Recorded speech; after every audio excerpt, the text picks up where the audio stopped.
بسم اللہ الحمد للہ والصلاة والسلام علی رسول اللہ السلام علیکم ورحمۃ اللہ وبرکاتہ۔ حضرت امیر صاحب بارہمولہ والے ایک تعارف، متوسط قد و قامت، مکمل اسلامی وضاقتہ سے مرصع، منڈے ہوئے سر سے چپکی ہوئی کلاه یعنی سنت علوی پر عمل پیرا، عصائے پیری در دست، نگاہیں جھکی ہوئی، چال ڈھال میں ازحد وقار، رفتر خراما خراما، خوش اخلاق و خوش خوراک و خوش پوشاک، چہرے پر ذکر و فکر کے آثار نمایاں، پیشانی پر سجدوں کے نشانات، مردانہ وجاہت کے ساتھ ساتھ کمال حسن و جمال، کلام میں ازحد لطافت و حلاوت، مزاج و طبیعت میں ازحد انتصاری، علم اور مطالعہ میں گہرے، مگر اس پر تواضع کا رنگ ایسا غالب ہے کہ اس کا ادراک نہیں ہو پاتا ہے۔ اجنبی سے یوں ملتے ہیں جیسا کہ اس کو مدتوں سے جانتے ہوں۔ علماء اور صلحاء کے تئیں ازحد جذبہ اکرام و احترام، اس عمر رسیدگی میں بھی شب و روز محو گردش، کلام بقدر ضرورت، اس طرح قلیل الکلام قلیل المنام اور قلیل الطعام آپ کا وصف امتیازی ہے۔ آپ صاحب کشف و کرامات ہیں، مگر اس کا اخفا بہت فرماتے ہیں۔ حضرات اکابر علماء و دعوت کے فیض یافتہ اور دعوت کی عالی و عالمی محنت کے ساتھ عرصے دراز سے یعنی 60 سال سے جڑے ہوئے ہیں، اس لیے دعوت آپ کے رگ و ریشے میں رچی بسی ہے اور کمال دعوتی بصیرت کے حامل ہیں۔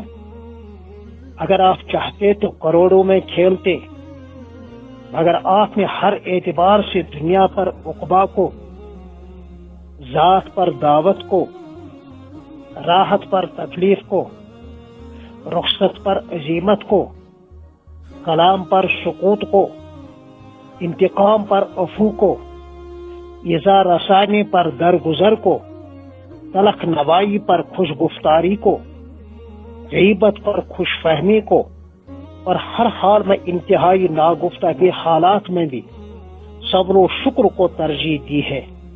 اس طرح دعوت و تبلیغ کی اس نیا کو محض حضرت اللہ جل مجدہ کی توفیق سے ریاست جموں و کشمیر میں ڈوبنے سے بچایا۔ الحمدللہ، جزاہ اللہ تعالی احسن الجزا۔ آپ کی ولادت 21 ماہ ذیقعدہ 1356 ہجری مطابق 24 جنوری 1938 عیسوی میں مردم خیز و علم پرور اور آدم ساز تاریخی و تحریکی قصبہ بارہمولہ میں ہوئی تھی۔ حضرت والد صاحب کا نام نظام الدین خان مرحوم تھا، تو انہوں نے آپ کا نام احمد رکھا تھا۔ پھر معلوم نہیں آپ پرویز احمد خان سے متعارف کیسے ہوئے، چونکہ پرویز کوئی اسلامی نام نہیں ہے، بلکہ یہ نام رکھنا نہیں چاہیے، تو آپ امیر احمد کے نام سے موسوم ہوئے۔ لیکن عرصے دراز سے آپ حضرت امیر صاحب بارہمولہ والے ہی سے جانے پہچانے جاتے ہیں اور مانے جاتے ہیں۔ مد ذلہ دامت برکاتہم العالیہ۔ ابتدائی تعلیم بارہمولہ ہی میں پائی، حتیٰ کہ 1962 عیسوی میں عیسائیوں کے بہت ہی قدیم اور مشہور college Saint Joseph college Baramulla سے BA کیا۔ 1960 عیسوی میں جب وادی میں بنگلہ والی مسجد دہلی سے جناب صوفی عثمان صاحب مرحوم کی جماعت سیدھے بارہمولہ آئی تو آپ اس مبارک کام سے اسی وقت وابستہ ہوئے۔ یہ کشمیر میں باہر سے آنے والی پہلی جماعت تھی۔ اس کے بعد 1961 عیسوی میں عارف باللہ اور داعی اللہ حضرت منشی اللہ دتا صاحب رحمت اللہ علیہ کی عمارت میں صوفی صاحب مرحوم کی دوسری جماعت آئی۔ اس جماعت نے بارہمولہ، کپواڑہ اور سوپور میں خوب کام کیا، چنانچہ لوگ آتے گئے اور جڑتے گئے اور کاروان بنتا گیا اور منزل کی طرف بڑھتا گیا۔ پھر 1962 عیسوی میں حضرت منشی جی مرحوم کا کشمیر میں دوبارہ ورود ہوا تو ایک بڑی جماعت کی تشکیل کرا کے اس کو اپنے ساتھ بنگلہ والی مسجد دہلی نظام الدین لے کر آئے۔ یہ اس وقت کی بات ہے جب حضرت جی ثانی حضرت مولانا محمد یوسف صاحب رحمہ اللہ اپنی آخری حیات مستعار میں بحیثیت امیر دعوت کا عالمی کام سنبھالے ہوئے تھے۔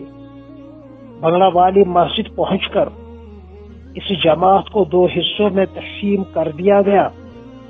ایک حصے کا رخ سہارنپور کی طرف اور دوسرے حصے کا رخ میرٹھ کی طرف کیا گیا،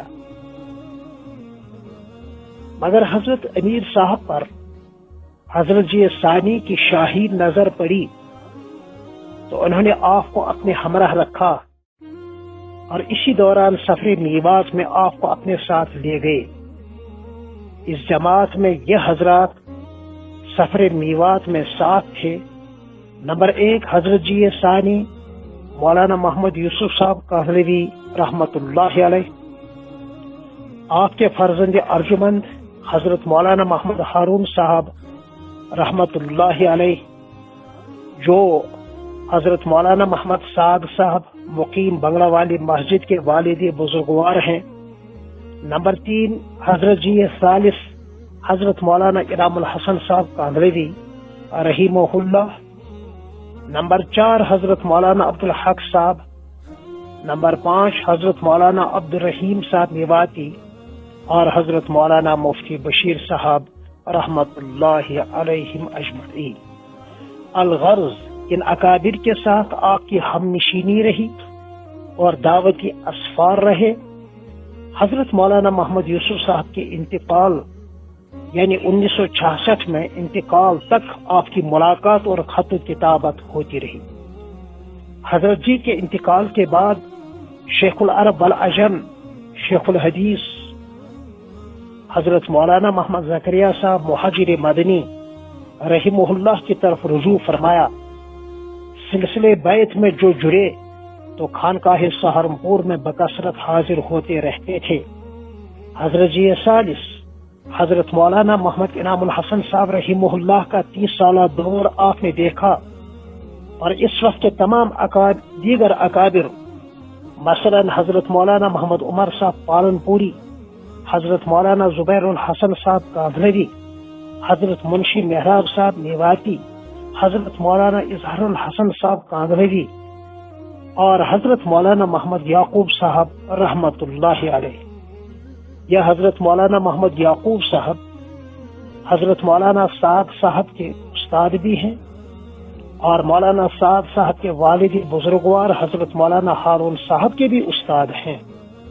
ان بزرگوں کے علاوہ عصر حاضر کے اکابر شورا حضرت مولانا محمد ابراہیم صاحب دیولا اور حضرت مولانا احمد لاٹ صاحب دامت برکاتہم کے ساتھ آپ کی رفاقت اور دعوت و تبلیغ کے حوالے سے ملاقاتیں اور اسفار ہوتے رہے۔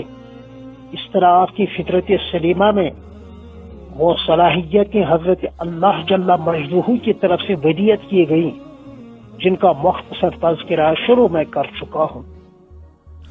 جی ہاں، یہ بات ذہن میں رہے کہ ہمارے حضرت امیر صاحب نے 2 مرتبہ باسرار تمام تحریراً حضرت جی ثالث حضرت مولانا انعام الحسن صاحب رحمت اللہ علیہ سے ریاست جموں کشمیر و لداخ کی عمارت کی ذمہ داریوں سے سبکدوشی چاہی تھی، اگر حضرت جی نہ مانے بلکہ وہ وہاں سے یہی کہتے رہے کہ حضرت مولانا محمد یوسف صاحب نے آپ کو یہ ذمہ داری دے دی ہے، میں اس سے سبکدوشی کی اجازت کیسے دے سکتا ہوں؟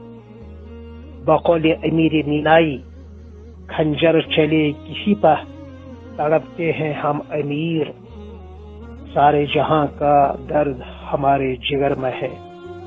یادش بخیر، حضرت امیر صاحب کے ساتھ نہ میرے پیری مریدی کے تعلقات ہیں کہ میں بمصداق پیر نمی پرد مرید می پرارد بن جاؤں، کہ پیر تو اڑتا نہیں ہے، البتہ مرید اس کو اڑاتا ہے، کہ اندھی عقیدت میں یہ باتیں زبان تحریر و تقریر پر لاؤ، حاشا و کلا۔